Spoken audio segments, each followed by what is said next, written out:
IAS level notes में आपका हार्दिक स्वागत। यूपीएससी सीएससी इन हिंदी। और आज हमारा टॉपिक है राजस्थान के प्रमुख किले और स्मारक। राजस्थान में कितने किले हैं, कौन कौन से किले हैं, किस प्रकार के स्मारक बनाए हुए हैं, उन सभी पर चर्चा करेंगे जो कंपटीशन एग्जाम की दृष्टि से महत्वपूर्ण है। एक शाही राज्य होने के नाते राजस्थान में कई शानदार और ऐतिहासिक स्मारक हैं। राजस्थान के कई राजा और महाराजा के इतिहास को देखा है, जिन्होंने अपने शासनकाल सबूत इन अद्भुत स्मारकों और किलों के रूप में जोड़ दिए। राजस्थान में ये ऐतिहासिक किले अपनी शानदार वास्तुशिल्प सौंदर्य के लिए जाने जाते हैं और दुनिया भर में पर्यटकों को आकर्षण करते हैं। यानी कि राजस्थान में कई किले हैं, कई स्मारक तो है ही। बहुत प्रसिद्ध किले हैं, बहुत प्रसिद्ध स्मारक है जो इतने अद्भुत हैं कि ये दुनिया भर में पर्यटकों को आकर्षण करते हैं और अपना एक सौंदर्य स्थान रखते हैं। चलिए सबसे पहले देखते हैं कि गुलाबी शहर के नाम से मशहूर दोस्तों जयपुर राजस्थान की राजधानी है, आपको पता ही है। यहाँ बहुत से ऐतिहासिक किले और स्मारक है जयपुर में भी। जयपुर में कुछ प्रमुख स्थानों में से देखो, आमेर का किला जयपुर में है, जयगढ़ का किला, नाहरगढ़ का किला, सिटी पैलेस, हवा महल और पैलेस ऑफ विड्स, जल महल और रामबाग महल आदि ये दोस्तों जयपुर में स्थित हैं। चलिए सबसे पहले देख लेते हैं कुछ महत्वपूर्ण किलों में से। सबसे पहला किला आपके लिए मैंने लिया है आमेर फोर्ट, यानी कि आमेर का किला। जोधपुर जो सन सिटी के नाम से जाना जाता है, सन सिटी या सन सिटी के नाम से जयपुर को जाना जाता है। जो मैं मेहरानगढ़ जोधपुर को क्या कहते हैं, सॉरी, जोधपुर में है आमेर का किला। जोधपुर को सन सिटी कहा जाता है। मेहरानगढ़ का किला, जसवंत का थड़ा मेमोरियल और बालसमंद झील और उमेद भवन जिसे कहते हैं चित्र पैलेस, ये सब जोधपुर में। जोधपुर में क्या है, जोधपुर को सन सिटी कहते हैं। इसमें दोस्तों मेहरानगढ़ का किला पहाड़ी पर स्थित है, जसवंत थड़ा मेमोरियल और बस बालसमंद झील, उमेद भवन, चित्र पैलेस, काफ़ी दोस्तों बहुत प्रसिद्ध स्थान जोधपुर में स्थित है। जोधपुर का शहर, झीलों का शहर उदयपुर शानदार महलों की भूमि है। झीलों की शहर कौन सा है, उदयपुर है, और शानदार महलों की भूमि। इस शहर में प्रमुख महलों में लेक पैलेस, जग मंदिर, फतेह प्रकाश पैलेस, शिव प्रकाश पैलेस इत्यादि दोस्तों ये उदयपुर में स्थित हैं। कुंभलगढ़ का किला उदयपुर की थोड़ी ही दूर स्थित है। सहेलियों की बाड़ी उदयपुर में स्थित है। इसके साथ सुंदर वास्तुकला का प्रशंसा योग्य स्थान है। अब बात करते हैं जूनागढ़ का किला। जूनागढ़ का किला और लालगढ़ का किला बीकानेर में स्थित है। कहाँ पर जूनागढ़ का किला और लालगढ़ का किला कहाँ पर है, बीकानेर में। जो बहुत खूबसूरत महलों में से एक है। लक्ष्मी निवास पैलेस राजाओं के सुंदर वास्तुकला का परिणाम है, यानी कि राजाओं के एक सुंदर वास्तुकला का परिणाम माना जाता है। भारत का स्वर्ण शहर जैसे जैसलमेर राजस्थान का प्रमुख पर्यटक शहर है। जैसलमेर का स्वर्ण शहर है भारत का जैसलमेर, राजस्थान का पर्यटकों के लिए बहुत प्रमुख शहर है। ये एक स्वर्ण किला है जहाँ पर भारत का एकमात्र किला है जहाँ लोग भी रहते हैं लगते हैं, यानी कि वो एक भारत का एकमात्र किला है जहाँ आज भी लोग रहते हैं। राजस्थान का नीमराना किला पैलेस, भरतपुर लोहागढ़ किला और चित्तौड़गढ़ किला, Kota city palace, Alwar city palace इत्यादि उल्लेखनीय स्थान हैं। तो सबसे पहले आपके लिए किलों में मैंने लिया है चित्तौड़ का किला, फोर्ट ऑफ चित्तौड़गढ़। चित्तौड़गढ़ का किला एक ऐतिहासिक स्थान है। उपनाम इसके कहते हैं किलों का सिरमौर के नाम से भी जानते हैं। राजस्थान का गौरव कहते हैं इसे। मालवा क्षेत्र का दोस्तों प्रवेश द्वार भी कहते हैं इसे। राजस्थान का सबसे बड़ा लिविंग फोर्ट के नाम से भी जाना जाता है चित्तौड़गढ़, यानी कि चित्तौड़गढ़ के प्रमुख नाम किलों का सिरमौर, राजस्थान का गौरव, मालवा का प्रवेश द्वार, राजस्थान का सबसे बड़ा लिविंग फोर्ट। ये स्थित कहाँ पर है, चित्तौड़गढ़ पहाड़ी मैसा का पठार पर स्थित है। चित्तौड़गढ़ पहाड़ी मैसा के पठार पर चित्तौड़गढ़ का पहाड़ स्थित है। इसका आकार है व्हेल मछली जैसा, व्हेल मछली है इसके जैसा इसका आकार है। एकमात्र ऐसा दुर्ग जिसमें आज भी दोस्तों खेती की जाती है, एकमात्र ऐसा दुर्ग है जिसमें आज भी खेती की जाती है। इसके निर्माता थे चित्रांग मौर्य, चित्रांग मौर्य जिसका निर्माता कुंभा है। चित्रांग मौर्य ने दोस्तों इसका निर्माण करवाया था और पुनर्निर्माण इस किले का किसने करवाया है, कुंभा ने। राजस्थान का गौरव चित्रकूट दुर्ग और किलों का सिरमौर भी कहा जाता है। चित्रकूट दुर्ग प्राचीन किलों का सिरमौर और राजस्थान का गौरव भी कहा जाता है। कुमारपाल प्रबंध के अनुसार इस किले का निर्माण चित्रांगन मौर्य ने कराया था। कुमारपाल ने कहा है कि इस किले का निर्माण चित्रांगन मौर्य ने करवाया है। किले में कुछ स्थित महत्वपूर्ण निर्माण शहर में एक पद्मिनी महल स्थित है। कुंभ श्याम मंदिर जिसे मीरा मंदिर भी कहा जाता है। अम्जा मंदिर भी यहाँ पर स्थित है, अम्जा माता का मंदिर। तुलजा भवानी माता का मंदिर, रैदास की छतरी, बनवी दीवार और फिर श्रृंगार संवरी और दोस्तों नवलखा भंडार जो एक संग्रहालय है वो भी स्थित है। कल्लाजी राठौर की छतरी स्थित है। विजय संबंध स्थित है, विजय स्तंभ और कीर्ति स्तंभ जो पश्चिमी में स्थित है। इस दुर्ग के 7 प्रवेश द्वार है। कितने प्रवेश द्वार हैं दोस्तों? 7 प्रवेश द्वार हैं। इनके महत्वपूर्ण 3 शाखे हुए। कितने शाखे हुए हैं? 3 शाखे। पहला शाखा 1303 ईस्वी में अलाउद्दीन खिलजी और नवलख सिंह। पहला शाखा हुआ था अलाउद्दीन खिलजी और दूसरा सामने वाला था नवरत्न सिंह के मध्य युद्ध हुआ था 1303 में। दूसरा शाखा 1537 में बहादुर शाह विक्रमादित्य के मध्य बहादुर शाह और विक्रमादित्य के मध्य युद्ध हुआ था। 1576 में अकबर और उदय सिंह के मध्य युद्ध हुआ था, जिस समय 1576 में यह तीसरा शाखा हुआ था। इस दुर्ग में विजय स्तंभ स्थित है। कर्नल जेम्स टोड को कुतुब मीनार से बेहतर इनाम बताया, यानी कुतुब मीनार से भी बेहतर इमारत बताई गई है। बात करते हैं आपके लिए दूसरा किला आता है चित्तौड़गढ़ का दुर्ग जो राजसमंद में स्थित है। कुंभलगढ़ का दुर्ग है जो राजसमंद में स्थित है। कौन सा दुर्ग? कुंभलगढ़ का। पहला था चित्तौड़ का, अब है कुंभलगढ़ का। कुंभलगढ़ का दुर्ग राजसमंद, इसमें दोस्तों निर्माण करवाया था 1443 से 1456 के बीच महाराणा कुंभा ने करवाया था। वास्तुकार था दोस्तों मंडन। इस दुर्ग में शिल्पी मंडन देखने को मिलता है। कौन सा मंडल देखने को मिलता है? शिल्पी मंडन। इस दुर्ग के चारों 36 किमी लंबी दीवार 36 किमी लंबी दीवार है। कटारगढ़ दुर्ग इस दुर्ग के अंदर बना हुआ है। कटारगढ़ दुर्ग है जो इस दुर्ग के अंदर बना हुआ है। इसे मेवाड़ की आंख भी कहा जाता है। किसे कहा जाता है? मेवाड़ की आंख। 1940 में महाराणा प्रताप का जन्म दोस्तों कटारगढ़ में हुआ था।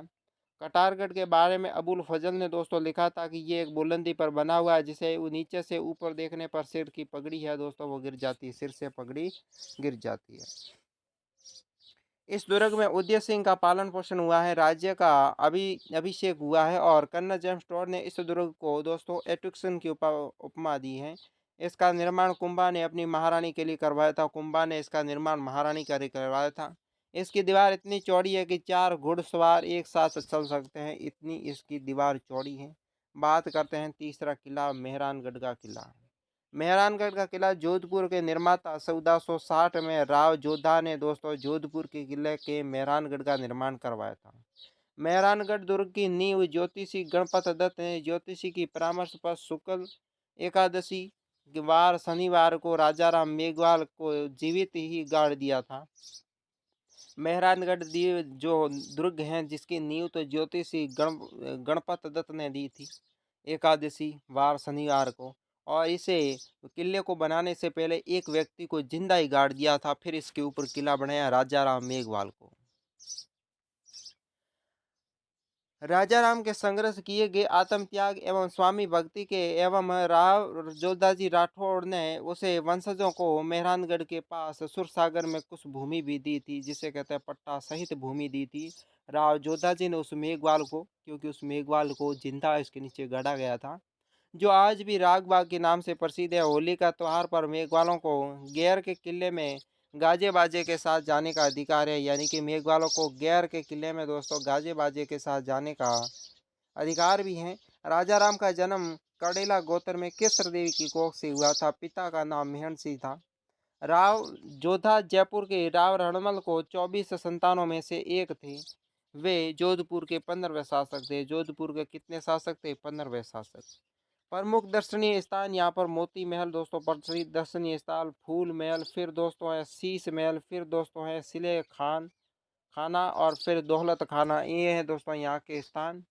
फिर जोधा को चामुंडा माता की अथाह श्रद्धा थी। किसकी माता की? अथाह श्रद्धा थी चामुंडा माता की। चामुंडा जोधपुर के शासक की क्या थी? कुल देवी थी। राव जोधा ने 1460 में मेहरानगढ़ किले के समीप चामुंडा माता का मंदिर बनाया था। इसकी मूर्ति की स्थापना भी की, चामुंडा माता का मंदिर भी बनाया था। जोधपुर महाराजा नरेश जसवंत सिंह सहित कई राजाओं की समाधि स्थल भी यहाँ बने हुए हैं। इस किले में एक पहाड़ी पर बना हुआ है, ये किला एक पहाड़ी पर बना हुआ है। इस पहाड़ी को भौर का चिड़ियाघर कहा जाता है। इस किले के शहर 410 फीट ऊंचाई पर स्थित है। शहर कितने फीट पर ऊंचाई से? 410 फीट। शहर से 410 फीट ऊंचाई पर स्थित है। इस किले में कुल 7 दरवाजे हैं। कुल कितने दरवाजे हैं किले के? किले के कुल 7 दरवाजे हैं। जयपाल अर्थ है दोस्तों जीत, यानी कि गेट का भी समावेश है जयपाल पर। फतेह सागर का अर्थ है जीत। फिर दोस्तों इसका संबंध विशेष घटना 30 सितंबर 2008 को नवरात्रा के पहले ही दिन राजस्थान जोधपुर में चामुंडा देवी के मंदिर में मंगलवार के तड़के मची भगदड़ में 150 श्रद्धालु की मौत हुई थी, जिसमें 55 अन्य घायल हुए थे। घायलों को उपचार हालात गंभीर थे। इसके पूर्व 200 लोगों को मरने की खबर भी दोस्तों आई थी। ये घटना जोधपुर के किले में हुई थी। फिर आता है रणथंभौर का दुर्ग, जिसको बीहड़ वन कहा जाता है। क्या कहा जाता है? बीहड़ वन। दुर्गम घाटियों के अवस्थित ये गिरी दुर्ग, इसे दोस्तों नैसंगिक सुरक्षा व्यवस्था, विशिष्ट सामरिक स्थिति, सुदृढ़ संरचना के कारण इसे अजय दुर्ग भी कहा जाता है। क्या कहा जाता है? अजय दुर्ग। किस दुर्ग को? रणथंभौर दुर्ग को। अब सवाई माधोपुर जिले में स्थित रणथंभौर के बारे में अबुल फजल ने लिखा है कि इस दुर्ग के पहाड़ी प्रदेश के बीच में है, इसलिए लोग कहते हैं कि अन्य सभी दुर्ग नंगे हैं, परंतु ये दुर्ग क्या है? एक बख्तरबंद दुर्ग है, ये अबुल फजल ने कहा था। किले में स्थित प्रमुख नौल का दरवाजा, हाथी पोल, गणेश पोल, सूरज पोल और त्रिपोल या प्रमुख प्रवेश द्वार हैं इसमें। दुर्ग में हमीर महल, सुपारी महल, हमीर की कसरी, सुपारी महल। फिर दोस्तों यहाँ पर बादल महल, जोरा भोरा का और 32 खंभों की छतरी, रानीहाड़ा तालाब, पीर सदुरी की दरगाह, लक्ष्मी नारायण मंदिर और जैन मंदिर और समूह से देवी देश की प्रसिद्ध महत्वपूर्ण स्थान है, जो त्रिनेत्र गणेश जी की मूर्ति है वहाँ पर बनी हुई है। चौहान शासक पृथ्वीराज तृतीय को तराइन के द्वितीय युद्ध में 1192 में पराजय के पश्चात चौहानों की शक्ति कमजोर पड़ गई थी। पृथ्वीराज व गोविंदराज के सामंत शासकों की हैसियत से रणथंभौर की गद्दी पर बैठा था। जुलाई 1301 में अलाउद्दीन ने रणथंभौर पर हमला किया और जिसमें हमीरदेव चौहान ने केसरिया करने की ठानी, अतः शत्रु सेना से युद्ध में वीर गति को प्राप्त हो गया। आक्रमण करने से पूर्व राजपूत स्त्रियों ने हमीर रंगे रानी दरंग देव और उसका पुत्र पद्मला के नेतृत्व में जल जौहर किया गया। वस्तुतः रणथंभौर का यह शाखा जौहर राजस्थान के इतिहास का पहला शाखा माना जाता है। फिर बात करते हैं जैसलमेर का दुर्ग। ये दुर्ग का निर्माण रावल जैसलमेर ने किया था। 1115 में त्रिकुट पहाड़ी पर इसका निर्माण करवाया था। इसमें 99 बुर्ज हैं। 2.5 शाखे का परिणाम भी मिलता है। 2009 में इस पर डाक टिकट जारी किया। इस दुर्ग के बारे में कहा जाता है कि इस तक पहुंचने के लिए पत्थर की टांगें होनी जरूरी है। बात करते हैं जयगढ़ का दुर्ग। जयगढ़ दुर्ग, इसका निर्माण 16वीं शताब्दी में मान सिंह ने करवाया था। वर्तमान में सवाई जय सिंह ने दिया था वर्तमान स्वरूप। एशिया की सबसे बड़ी तोप दोस्तों यहाँ पर स्थित है। एकमात्र ऐसा दुर्ग जिसमें तोप बनाने का कारखाना भी स्थित है। इस दुर्ग के विजय गढ़ी भी स्थित है। विजय दुर्ग पर विजय गढ़ी भी स्थित है। अगला है गागरोन का दुर्ग। इस दुर्ग का निर्माण 7वीं 8वीं शताब्दी में डोडा राजपूत ने करवाया था। इस दुर्ग में दोस्तों पीपा की छतरी स्थित है। बिना नींव नींव का चट्टान पर खड़ा दुर्ग है। इसमें 2 शाखे, कितने शाखे हैं? 2 शाखे हैं। स्मारक एक ऐसी संरचना है जो या तो खास तौर पर किसी व्यक्ति या महत्वपूर्ण घटना की स्मृति में बनाई गई है, किसी सामाजिक तब्दले के लिए उनके पुराने अतीत को याद दिलाने के महत्वपूर्ण घटना बन गई है। बात करते हैं महान लैंडमार्क के रूप में भवन। मृतक की कब्र के निकट ये एक श्रद्धांजलि देने के चर्च के लिए बनाया गया स्मारक है। मृत शरीर को रखने के लिए मकबरे और गुंबद की व्यवस्था, धार्मिक और स्मारक के लिए बनाई गई इमारतें हैं। महान नेताओं और घटनाओं की स्मृति में बनाए गए स्मृति स्थापत्य भी यहाँ पर स्थित है। अब आपके लिए सबसे पहले क्विंच यानी कि सवाल बनेगा कि जिसने तुलसा भवानी का मंदिर, रैदास का मंदिर, आकर्षण 9 मंजिला, कीर्ति स्तंभ, बेड़स की गंभीर नदी का संगम, मैसा का पठार अवस्थित है, ऐसा दुर्ग का नाम आप किसका लेना चाहेंगे जिसमें ये सब स्थित है? तो इस सवाल का सही जवाब क्या होगा? सही जवाब होगा चित्तौड़ के दुर्ग में। अगला सवाल है आपके लिए कि उड़ना पृथ्वीराज की छतरी किस दुर्ग में शोभा देती है? ये दोस्तों कुंभलगढ़ के दुर्ग में स्थित है। अगला सवाल है कि 36 किमी लंबे दीवार पर 4 घुड़सवार एक साथ चल सकते हैं, ऐसी किस दुर्ग के किले का दीवार आकर्षण का केंद्र बनाती है? ये दोस्तों कुंभलगढ़ के दुर्ग में स्थित है। मिट्टी का परकोटा होने के कारण लॉर्ड लेक किस दुर्ग को बारूद से उड़ाने में असफल रहा था? मिट्टी का परकोटा होने के कारण भरतपुर का दुर्ग। अगला आपके लिए है नागौर का किला मजबूती के ड्यू पे जाना जाता है, तो कौन सा किला अद्भुत शिल्पकार के नाम से जाना जाता है? सही जवाब होगा जूनागढ़ का किला। तो दोस्तों आज की वीडियो में बस इतना ही। आप अभी तक मेरे यूट्यूब चैनल को सब्सक्राइब नहीं किया तो प्लीज़ कर दे, वीडियो को अधिक से अधिक सपोर्ट करें हमारे चैनल को। वीडियो लाइक दोस्तों के साथ शेयर करें, कमेंट बॉक्स में बताएं आपको वीडियो कैसा लगा। आज की वीडियो में इतना ही, मुझे दीजिए इजाज़त, नमस्कार।